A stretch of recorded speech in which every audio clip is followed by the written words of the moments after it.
This is a one-speaker meeting. Please welcome our speaker tonight, Audra.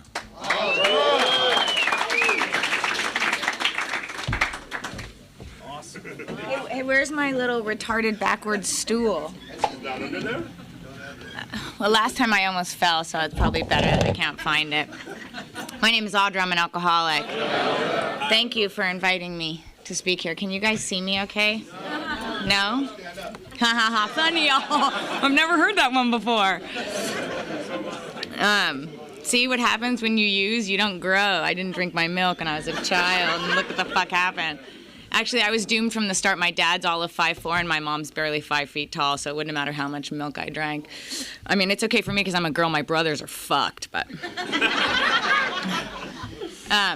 Okay, so, hi, I'm an alcoholic, and I had a really good day today, and that in and of itself is a miracle.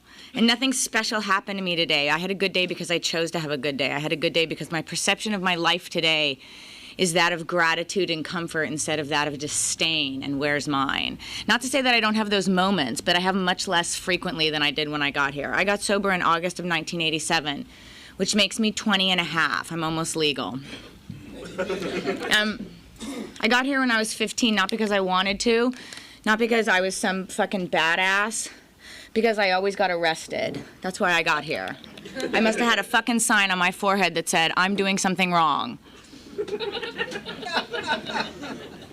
Because no matter what I did, I seemed to get arrested a lot. I got arrested a lot. And so the court sent me to a rehab that was that or foster care. I was raised in Malibu. I'm of Jewish descent, and my father's a doctor, my mother was a teacher, and I have 3 brothers. I'm the second of 4. And by all accounts, I would have had a very, very blessed childhood financially and being the chosen people. But when I was 7, my dad came out of the closet as a homosexual, and my mom, being a virgin, when she married my dad, decided that she would try to become a lesbian because that would make life easier. So, well, my dad was finally free to do whatever he was doing, and of course, I didn't find out that my dad was gay until I was 12, and the only other gay person I knew at the time was Boy George, so you can understand my perception of my father was a bit fucked up. And so my mom was sort of off her rocker. Well, not sort of. My mom was completely off her rocker, and my father was gone. And I'm sure to him he was finally free of the chains of vagina or whatever. And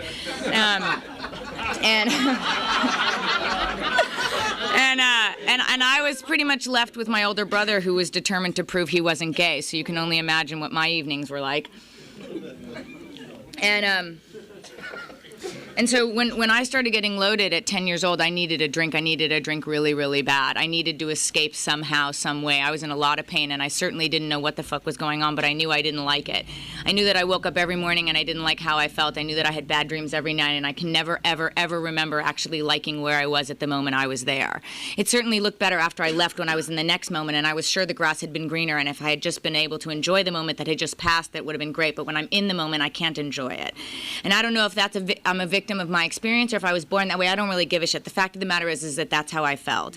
And I used to escape my feelings. And I didn't know it at the time, but that's why I used. I fucked to escape my feelings. I shopped to escape my feelings. I sleep to escape my feelings. I do anything to escape my feelings. I don't like to feel.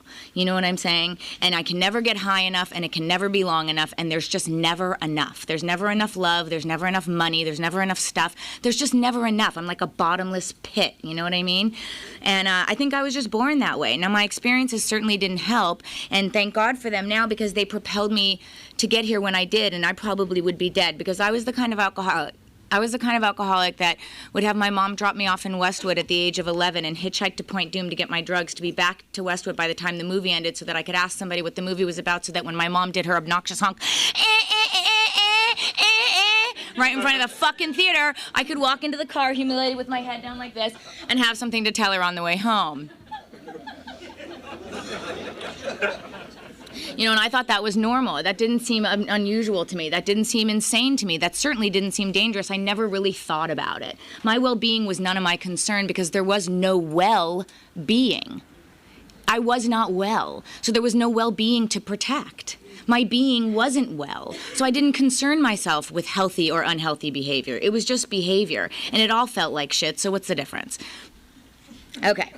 So, hence why having a good day today is such a miraculous experience for me. You know what I'm saying? So I am 20 and a half years sober, and in my sobriety, I have had some really, really good days, and I've had some really, really fucked up days. And there's been days when I believed everything that you guys said, and there's been days when all the promises have come true, and there's been days when not one of those promises seemed to be affecting my life in a positive manner, and fuck AA. Okay? When I got here, I was in the 10th grade. I graduated from high school sober. I went to my prom sober. It wasn't very much fun. I'd love to tell you that I had a blast, but I didn't. And I went to college sober. I went to Loyola Marymount, thinking that going to a Catholic school there'd be less drugs and alcohol. Stupid Hebe, you know what I mean? Only a Jew would think that, you know what I'm saying? Whatever. Nobody told me any different. When I told everybody I was doing that, they were like, yeah, that's a really good idea. Whatever. Anyway, when I was 5 years sober, I met him, and there had been many hymns before. I got pregnant when I was 12, so I had had hymns before, and I had tried a couple hers, being, you know, thinking that being gay is biological and hereditary, you know, so, you know, got to give it a shot. Didn't stick for me, but my dad's happy. And gay. And so both. Anyway, so I met him, and he was the secretary of Second and Hill, and he was beautiful, and he was amazing, and he was 5 and I was 5, and he got sober in July and I got sober in August, and my natal birthday is in January and his natal birthday is in February, and the sky opened up and it was meant to be. Don't you know? And he was the coolest cat in town, man, and he worked a damn fucking good program, and he was funny, and he was lighthearted, and he made everything better. He enhanced my life, and it was an amazing, amazing experience getting married sober and having a sober wedding and having children on purpose. What a concept. And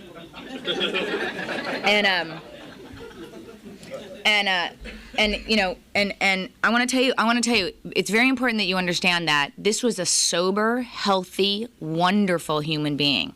Somebody who had clear eyes without Visine. Somebody who walked with his head held high, not because he had a stick shoved up his ass, but because he had earned from his behavior and his actions to walk with his head held high. Somebody who everybody liked when he walked in the room because he was a good fucking guy. Somebody who deserved to be here and earned his right to have a place in this room.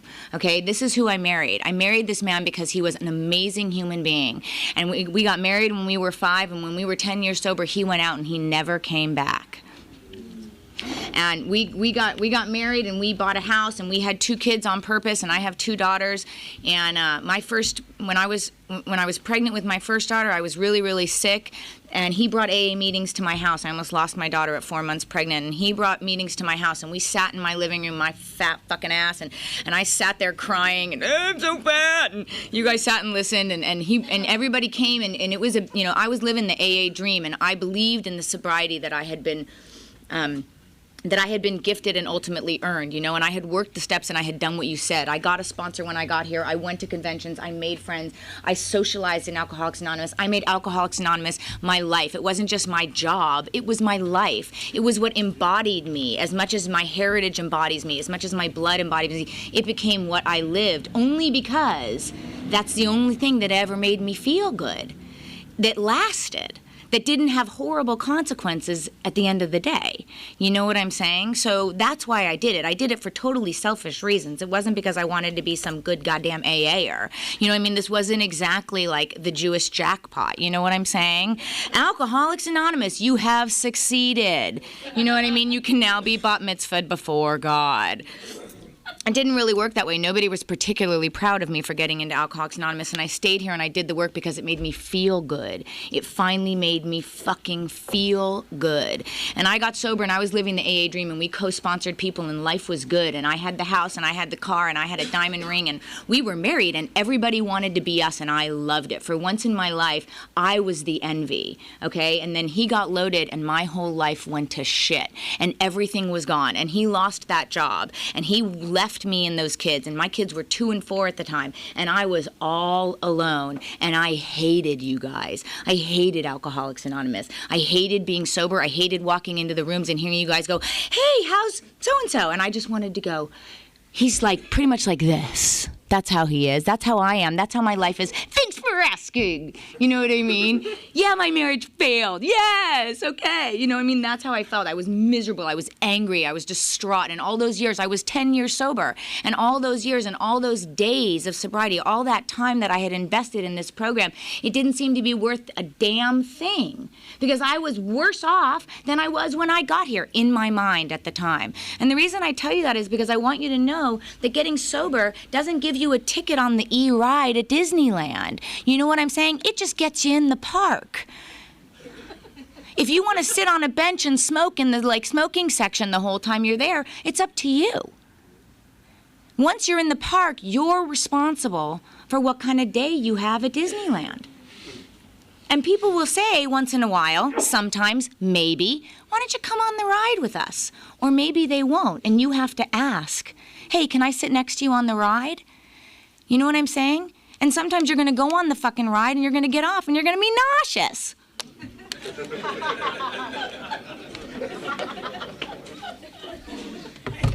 And there are days when I just really didn't want to be here. There were times when I didn't want to come to the rooms and I didn't want to sit and listen to happy people because I was one of those happy people. And then it all fell apart for me and I didn't even get loaded and it all fell apart for me and I was pissed off. And I believed, for once in my life, I had actually believed and I had actually taken action with those beliefs in mind, and I felt like I had failed. And what does that mean now? Okay? So the question is, so what did I do? I didn't get loaded. Obviously, I'm still here. He's still getting loaded, and I don't know where he is. Well, actually, that's not true. I know he lives in a bus somewhere in Malibu. I know he has no teeth. He's very frail. I'll tell you the whole story. I'm trying to hurry. So it sucked. It sucked. I was 10 years sober and things pretty much sucked, okay? And I'll tell you, I would love to say that Alcoholics Anonymous rescued me. I want to tell you guys that all my AA friends came, that all those old sponsees that I had spent countless hours and evenings with came to my rescue, that all the people that I had met in the rooms were there on the other end of the line. That's just not what happened. What happened is it was me and God, and that's it. It was me and God. You know what I mean? It was me and God and 2 really, really needy young children. And it was like I was at a crossroads. And it was like, what are you going to do? What are you going to do? Here it is, flat. It's all laid out for you. What are you going to do? You have choices. You can go this way or you can go this way. And I made a conscious decision. I made a pact with God that I'm going to walk through the fire with you. I'm going to walk it. But on the other end, you know, I want an e-ticket, motherfucker. and he was like, okay. So my God is so super cool. He's like this. My God. Anyway, and so it was 100% an hourly reprieve for me, and it wasn't about alcoholism I mean, it was about an ism, but it wasn't about alcohol or drugs. It was about the living-ism. It was about the fact that I still didn't know how to live. I only know how to live when things were going my way. Well, fuck, sobriety was easy when everything was okay. You know what I'm saying? But when everything wasn't okay, when I didn't have any money and I didn't have a husband and I had all this responsibility and it wasn't going to plan, the script wasn't fucking working out, the director had quit, you know what I'm saying? Everything was going wrong. It wasn't so easy. And I still had to do it because I had these 2 little children, and thank God for those 2 little children because I don't know what would have happened if they hadn't have been there. You know, and I can remember things like in the morning, I remember my kids waking up and, you know, you have to picture like a miniature human and this big, no. And I can remember, you know, I cried myself to sleep a lot. I learned how to sing myself lullabies so I could go to bed at night because there was nobody else there to rub my head, and I learned how to do it for myself, you know, and that was how I started to meditate, was I learned how to rub myself to sleep. I would put my hand on my head and I would say, you're going to be okay, you're going to be okay, tomorrow's going to be a better day. And I would eventually fall asleep, and I didn't know it at the time, but that was me meditating at that time in my life. And I would wake up in the morning, and some days I would wake up in the morning and I would just be pissed. I was pissed, and I didn't know what to do. It was like I didn't even know how I was going to like pay the bill, get the food, you know, all that stuff. And my kid would come for breakfast, and you know how little kids are. They're so fucking happy. Ah, you know, hi, mommy. And then you're just like, and she'd be like, what's wrong, mommy? And I'd be like, I'm having a bad day. And you know, she looked at me, and I swear to God, God must have grabbed her by the ass and just pushed out of her face. And she goes, it's 6:30 in the morning, mommy. How can you be having a bad day already? You know what I mean? And I'm like, you know, you're like, have you been talking to my fucking sponsor? You know what I mean? Eat your cereal. No,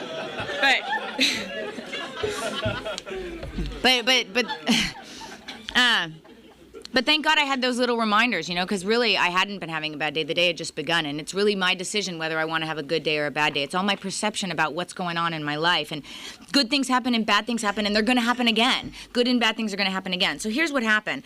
I had to, at first I didn't know he was getting loaded, you guys. I really did not know. I knew that he was sort of dead, and I knew that I was married to a ghost, and when the marriage split up, I knew I was doing the right thing because I was drowning inside, but I didn't know why. And I learned how to listen to my emotions, and I learned not how to question them. I learned that you don't have to answer why. There doesn't need to be a why. I'm uncomfortable. Why? I'm just uncomfortable, motherfucker. I'm uncomfortable. I can't be here because I'm uncomfortable. So this is my sign. You know what I'm saying? I mean, that's why we have these. Our intuition is our sign. You know, like warning, danger, danger, uncomfortable. Probably shouldn't be here. Need to make a decision. Make a phone call. Get some help. Call somebody. Reach out. Do something. This is not a healthy space for you. And so I learned not to have a why, and so my intuition told me that something was really, really, really wrong, and it turns out that it was. But you guys told me not to take other people's inventory, so I didn't. So I didn't know, because I wasn't focusing on him, and I wasn't focusing on his sobriety. I was focusing on my sobriety, because that's what you guys told me to do. And so he was getting loaded right underneath my nose, and I didn't even notice.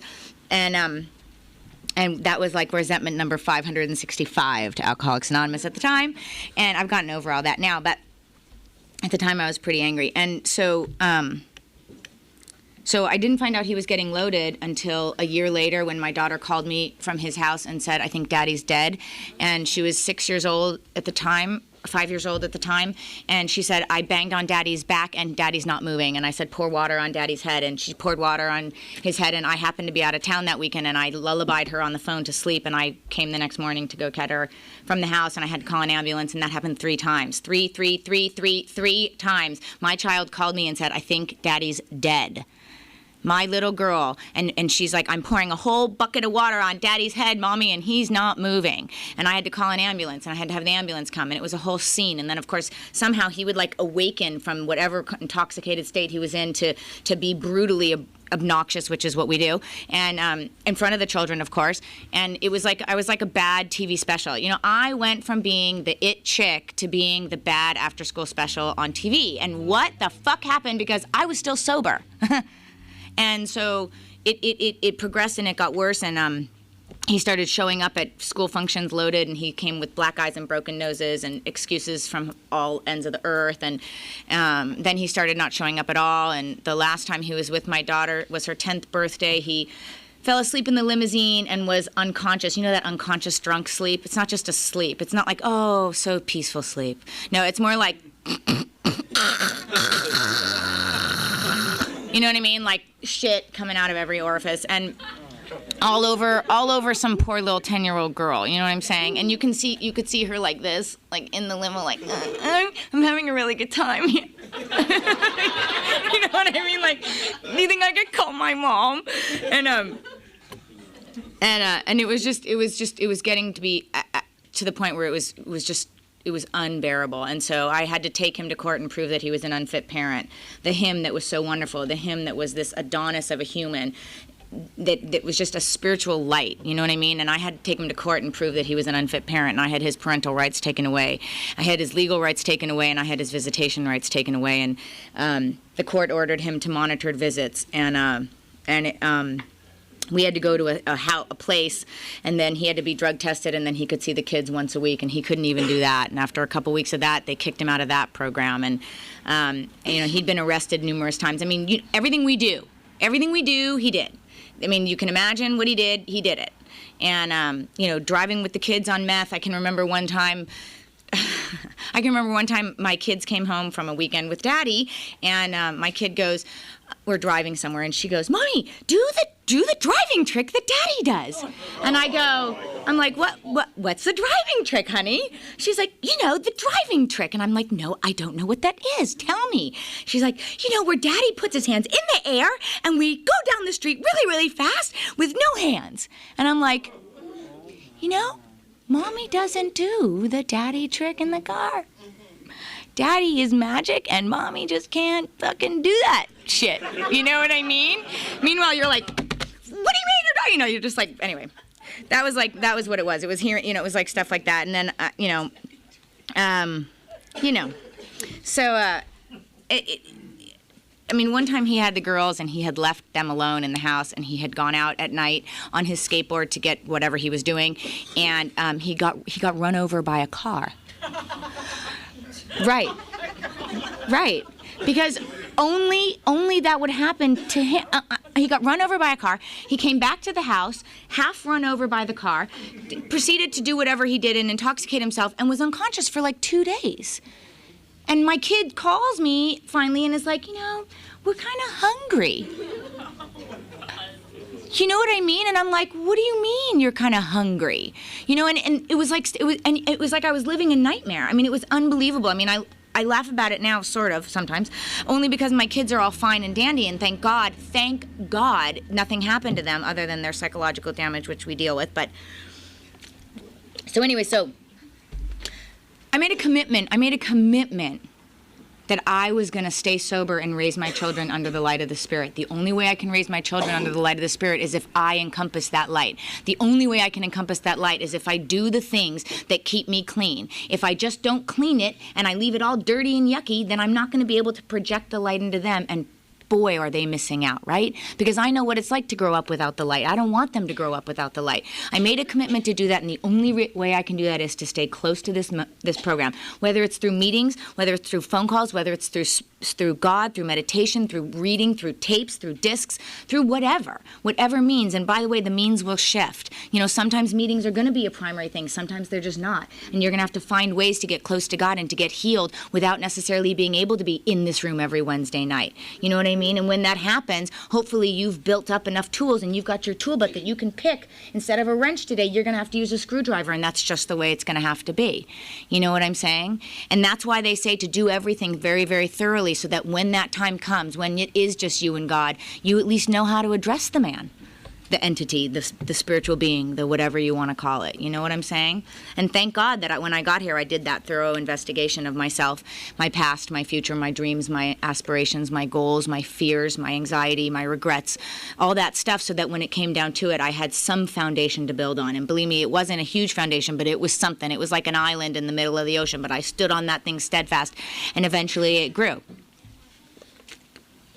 So fast forward a number of years. My kids are now 14 and 12 and a half, something like that. They're teenagers. They're periods and tits and bras and boys and shit like that.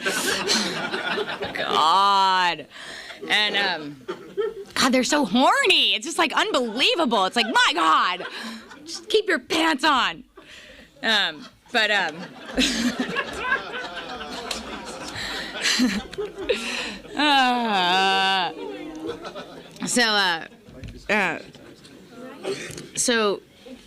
they're unbelievably amazing human beings. So here's how it happened. Here's how my life came full circle. And this is the other thing about Alcoholics Anonymous that I want to stress to you, is what happens is that when we're loaded, we just have conflict upon conflict upon conflict. It just builds. Our piles of shit build and build and build and build. They don't go anywhere. They don't smell any different. They just build and compile and build and compile. And when you're sober, what happened for me is that the conflicts become huge dips in the road that then circle around into the most amazing revelation, the most amazing sense of understanding and peace that I've ever had. And so this is what happened. When I was 10 years sober, I got separated, divorced, whatever. It took a while to actually get divorced because he never showed up for court. On my 20th AA birthday, which is in August, in May, I had dated a lot after he left, okay? Don't get me wrong. I mean, I was on a search, you know what I mean? My kids needed a freaking dad. So, you know, I mean, and believe me, I tried sober alcoholics again. I wasn't, like, completely immune to it. I mean, I wasn't thrilled, but whatever. I like my kind. Anyway, so I finally met an amazing man about 5 years ago, and we got engaged and we spiritually married each other, which is wonderful. And my kids call him Dad, which is amazing. And my youngest daughter came up to me one day a couple years ago, and she goes, "You know, Mommy, it's so nice to have somebody to call Daddy." She's like, "It's so nice." Because, I mean, this is a kid who came home from school and had this piece of paper, and she walked into the car one day and she had her head down. I said, "What's the matter?" And she goes, "Well, today we made Father's Day cards in class." And I said, "Oh." And she goes, "Well, I wasn't quite sure who I'm supposed to give it to, so I left mine blank." And I was just like, you know what I mean? Anybody needle anyone? Anyone? You know, anyone? Fix? Drink? Gun? Anyone? And, you know, that's pain like you wouldn't believe. And my only reprieve from that pain, again, is my spiritual contact to God. I hate to sound like a preacher, but that's just the fucking truth. So 10 years sober, I go to Mother's Day at my mom's, which is what good daughters do. And I bring my in-laws to be. My first in-laws didn't like me, so I'm very excited that these in-laws do. It's a nice experience. They actually like me. And they're happy I'm married to their son, which is good. And so they're with me, and we go to Mother's Day. And after Mother's Day, my kids decide that they want to go to my mom's and go swimming, which is it's really weird for them to do that. Those of you who have heard me speak, I'm really sorry that you're hearing this again, but tough fucking shit. God wants you to hear me again. You obviously didn't listen the first time. That's why I'm back. No. Anyway, so he's like, "Look, you're going to have to hear that bitch again because I don't think you got it." No.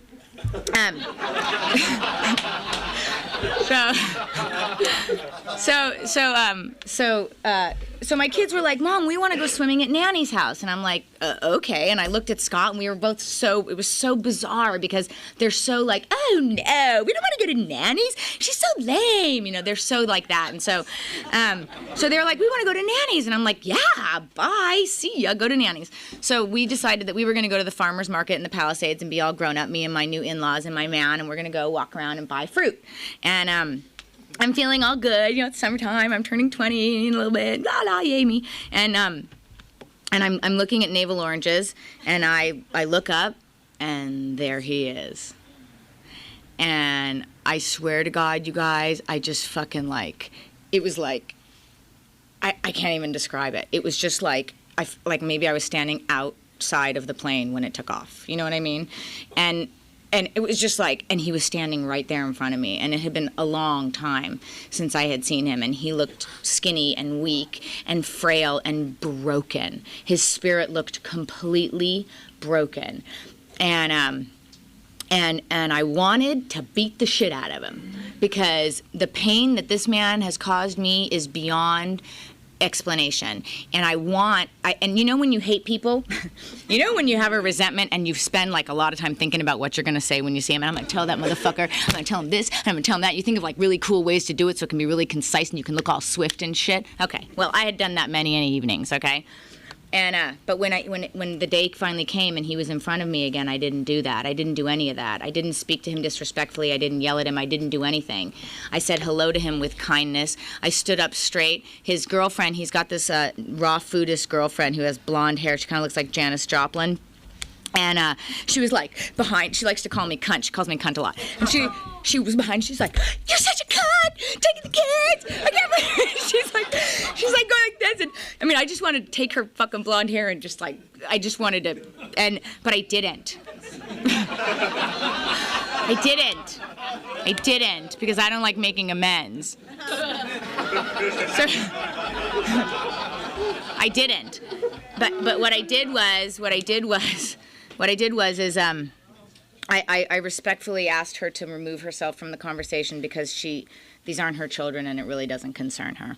And it was really weird because with my calm energy, You know how they say, like, when a dog's freaking out, if you're just calm, the dog will calm down, except for our puppy. But most dogs, you're supposed to do that. Well, when I was calm with her and I was really calm and very just grounded, she, like, all of a sudden kind of stopped flailing and kind of just walked away. It was the weirdest thing ever. And she just left. You know, she took her raw foodist ass and she walked away. And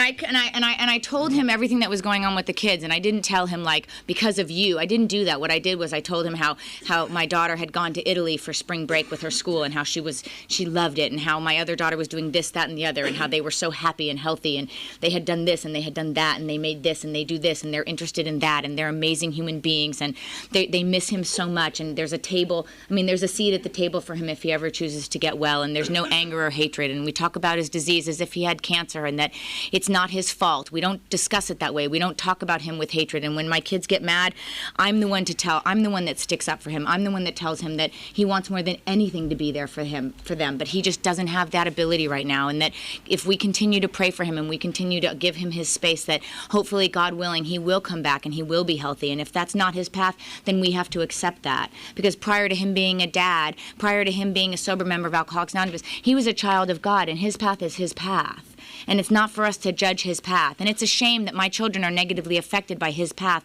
but that's just the way it is. And one day they will aid somebody else because of their experience, and that's how we talk about him. And I was able to treat him with much more love and respect than he deserves, a lot more love and respect than he deserves, let me tell you.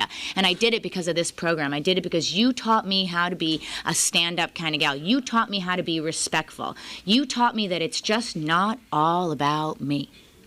And that was something that I didn't understand. What do you mean? It's not all about me. I mean, what? You know what I'm saying? Did you not get the memo? You know? And he asked me if he could see the kids without the court. And I told him that I needed time to think about it because this was a lot for me to handle, and my in-laws are standing over there, and this is like, it's Mother's Day, and fuck you. And but I didn't say that, but that's what I felt. And I said, I need some time to think. Why don't you call me tomorrow? I never thought he would call, but he did. He called me the next day, and I told him, I need a week. I need a week. I need to talk to God. I need to talk to my sponsor. I need a week. I need a week to think because this is a whirlwind and I'm in pain and I can't make good decisions when I'm in pain. You know why? Because you taught me how to pause. You taught me that I am like a rubber band naturally, that I react. I have no pause. I don't know what timeout means. I don't know. I don't care. When I start feeling, I immediately react. And that doesn't get me anywhere. All that does is just create more bad feelings. And now I feel bad again. You know what I mean? And now I feel bad about A and B. It doesn't work. So you taught me how to pause. You taught me how to just take a step back. And you gave me the strength to tell somebody when I need a pause. I don't have to explain why. I'm going to have to get back to you on that. I'm going to have to think that over, and I'll get back to you on that. Can you give me a day or two, and I'll get back to you. Now, the key is you got to get back to him. You can't just not get back to him. You know what I'm saying? It has to happen that way. So what happened was I said that I needed a week, and I took that week, and I took no more than a week, and I took no less than a week. I took exactly a week to the minute, and then I called him back just like I said I would. And in that week, I took my time, and I got close to God, and I tried to decide what the best thing to do would be for my children. Not for me, not for him, but for my children. Because you taught me again that, I treat my kids like newcomers in that I forgive their faults. My goal is to enhance their spiritual being, and that's it. They are not mine. God has no grandchildren. I do not own these creatures. My goal and my purpose in their lives is the same thing it is when I sponsor people. It's to aid you through your pain, to share with you my experience so that maybe you can learn and grow. And hopefully your days will be better than they were before. That's all. And so I called him back and I told him that I needed him to do 90 meetings in 90 days. I needed to know who his sponsor was. I needed his name and phone number. I needed to know what meetings he had commitments at, and I needed to show up at those meetings so that I made sure he was there. I needed to know the secretaries of those meetings to make sure that he was actually following through with his commitment. Just the same things that the court asked him to do is what I was asking him to do. And he said that he felt that that was very reasonable, and he thanked me profusely, and he cried, which is what he always does. And he said that he would need a little bit of time to get that together, and then he would call me back. And he never did. And that's the way it works. And that's the way it works. And let me tell you something. I have to stop, but let me tell you, I had a good day today, not because I have everything I want, not because my career is doing exactly what it wants, not because I have tons of money in the bank, because I don't, not because I have the most perfect daily existence in the world. I do not. You know what I mean? I struggle. I struggle financially. I struggle spiritually. I struggle physically. You know what I mean? I obsess about myself. I'm doing this. I'm not enough. I'm too short. I have no tits. You know, the whole fucking thing. I do it all. But the point is I had a good day. You know why I had a good day? Because I chose to have a good day. I've decided that, God damn it, if I'm going to be here, I'm going to enjoy myself. I'm going to have good days, which means that I go to bed every night proud of who I was during the day. That's how I have a good day. And I hope that every one of you has a good day, too. Thank you.